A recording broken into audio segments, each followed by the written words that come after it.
Lexi Jackson that just got back from the Reformers Unanimous program in Rockford, Illinois. Thank you, Lexi, for sitting down with us and talking on the Recovery Network. Lexi, I would like to start off by asking you what your life was before you went to Rockford, Illinois. My life was very wicked. I don't really like to shed a lot of light on it because it's not glorifying, but I basically just acted on whatever I felt. I went wherever the drugs were, and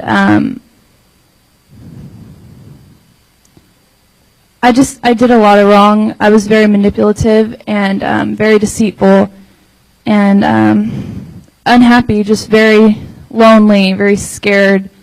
I lived in motels and I stayed the night in my car, and just everything wrong you can do, I pretty much did. Okay, and when was it that you went to the program up in Rockford? What month, and how the process from leaving here and going to Rockford, how was that?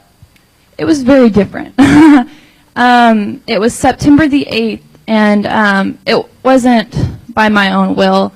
My dad actually brought the idea up to me, and I shut it down completely, and I thought it was absolutely absurd that he would even ask me to do that. And when I got to the Ruth home, it was just so overwhelming at first because all the women were so just loving, and you're not used to that coming from the world. And the Lord just started working through the ladies to get me more comfortable with that feeling, that love that I've never experienced before. So it was very different.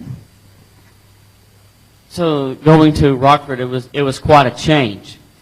When was it up there that God started to change your heart, your life? When did you see, and when did you give in to God and say, okay, God, whatever, I'm here?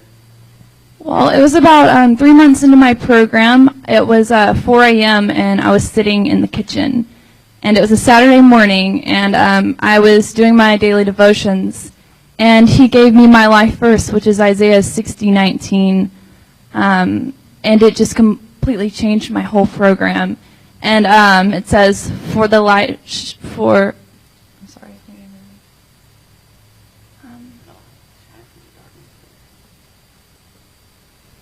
don't even remember what it is. That's okay. That's okay. But it was then in your devotions when God started working in your life. Yes.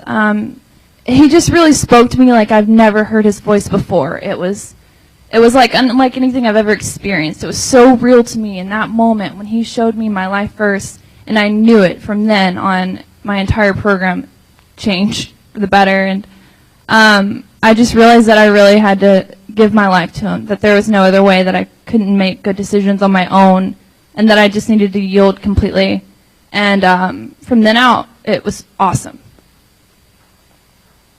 Well, let me ask you this. How has your life been now since you've given your life over, and how's the program going for you now? It's so great. It's so great. I never realized the Christian life could be like this. I had an idea when I saw other Christians around me. I thought it was a mask, and I never realized it would be this much fun and this. I didn't think you could ever be this happy. And the Lord is just so good. My life, I don't like to be prideful about it, but my life is so awesome now, and it's all Him. It's completely Him, and He's just opened up so many doors and all these opportunities He put in front of me, and it's beautiful. That's the only word I can use to describe it, is beautiful. It's Him. And I decided that I'm going to stay in Rockford and continue in the second phase of the program, which is the graduate program, and continue my growth and my walk with the Lord. Well, that's great, Lexi. And we thank you for allowing me to interview, and we look for great things to come from you up in Rockford. And when you get out, I know from looking at Sarah's life and talking to her, just the excitement she has for the Lord, and to talk to you and see how God has changed your life and the excitement you have. We hope that God continues to work with you, and you continue to go down your path with Him, and hopefully when you're out, you can point others towards Christ, and so they can recognize and have the joy that you have. They can leave the drugs and the alcohol and the things that are attacking their life, and they can have peace. And for those of you watching, I hope you'll have a blessing by this interview from Lexi Jackson, and have a good night.